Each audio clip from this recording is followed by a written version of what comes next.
तर एकदा तुम्ही जेव्हा इन्स्टॉल करसाल तेव्हा तुमचा डेटा अशा प्रकारे विजिबल होईल. ओके, अशा प्रकारे तुमचा पॉवर BI दिसेल.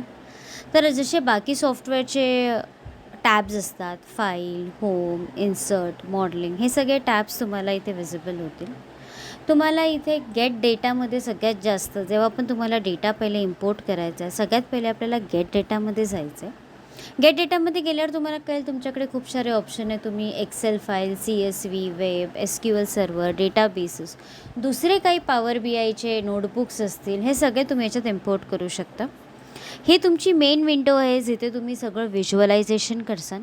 तसंच एक व्हिज्युअलायझेशनचा एक अलग टॅब आहे जिथे तुम्ही खूप सारे हे जे आपले आयकन्स आहेत हे यूज करून तुम्ही तुमचे ग्राफ्स बनवू शकता.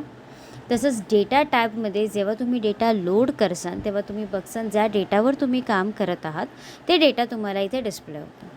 तर सगळ्यात पहिले म्हणजे आपल्याला काय करायचं आहे की आपल्याला कोणता पण डेटा इम्पोर्ट करायचा आहे. डेटा इम्पोर्ट केल्यावरच आपण पॉवर BIवर काम करू शकू.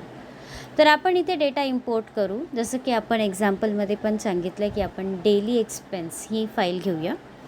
तर या फाईलची लिंक डिस्क्रिप्शन बॉक्समध्ये दिलेली आहे. माझ्या गेटअप अकाउंटची लिंक दिलेली आहे जिथे हे CSV अपलोडेड आहे. तर तुम्ही हे यूज करू शकता. आता जरुरी नाही आहे की तुम्ही CSVच केलं पाहिजे. तुम्ही जर इथे ऑप्शन बघसाल, थांबा आपण याला कॅन्सल करूया. तर तुम्ही इथे CSV, टेक्स्ट, वेब काही करू शकता. तर एक तर तुम्ही इथून करा किंवा बाय डिफॉल्ट तुम्ही इथून पण एक्सेल असेल फाईल तर इम्पोर्ट करू शकता. तर आपण एक CSV फाईल आता इम्पोर्ट करून घेऊया. एक गोष्ट लक्षात या, इम्पोर्ट केल्या तो तुम्हाला 2 ऑप्शन देतो. एक की डेटा लोड करायचा आहे की डेटा ट्रान्सफॉर्म करायचा आहे. हा एक खूप इम्पॉर्टंट इंटरव्ह्यू क्वेश्चन आहे की what is the difference between data loading and data transforming. लक्षात ठेवा, आपण लोड तेव्हा करतो जेव्हा आपला डेटा क्लिअर आणि क्लीन आहे आणि आता आपल्याला त्याच्यावर काम करायचं आहे. म्हणजे आता मला फक्त त्याचे ग्राफ्स बनवायचे, तर आपण डेटा लोड करतो. सॉरी. जेव्हा आपल्याला डेटावर काम करायचं आहे, फॉर एक्झाम्पल मला नल व्हॅल्यूज रिमूव्ह करायचे आहेत, मला रिनेम करायचे आहे माझ्या ॲट्रिब्यूट्सला. ओके, मला कोणतं पण इन्सर्ट, अपडेट, डिलीट कोणते पण ऑपरेशन्स परफॉर्म करायचे आहेत आणि त्याच्यानंतर मला तो डेटा व्हिज्युअलायझेशनसाठी वापरायचा आहे, तर तुम्ही म्हणता की मला डेटा ट्रान्सफॉर्म करायचा आहे. ठीक आहे.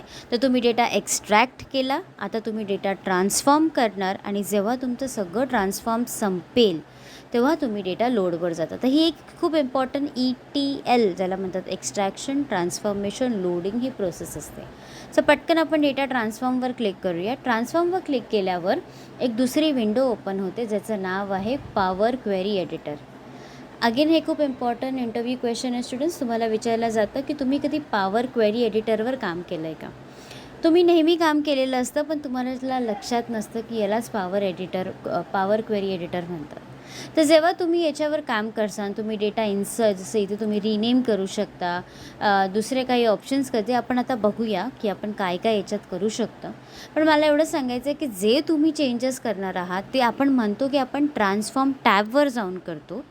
ट्रान्सफॉर्म टॅब काय ओपन करते? ती ओपन करते पॉवर क्वेरी एडिटर आणि त्या पॉवर क्वेरी एडिटरवर आपण चेंजेस करतो. लक्षात ठेवा, तुम्ही जे पण चेंजेस करत आहात ते बाय डिफॉल्ट इथे राईट हँड साईडला लिस्ट बनत जाते त्याची. ओके, की तुम्ही काही चेंज केलं आहे का. ओके, सो मला कॅश इनच्या जागेवर कॅश इन नाही लिहायचं, लेट्स से इनफ्लो लिहायचं आहे. सपोज मला असं वाटतं इनफ्लो एक चांगलं वर्ड आहे. Okay, instead of cash in. तर बघा इथे लगेच सांगेल की रिनेम कॉलम केलेलं आहे. Okay, that has been, let's say a function that has been used, rename column, आणि ते यूज केलं आहे. तुम्ही जर त्याला क्लिक करसान, इथे जसं एक्स आहे याच्यावर जर तुम्ही क्लिक करसान तर तुम्ही जे केलेले चेंजेस आहे ते बाय डिफॉल्ट ते बाय डिफॉल्ट अंडू होऊन जातात.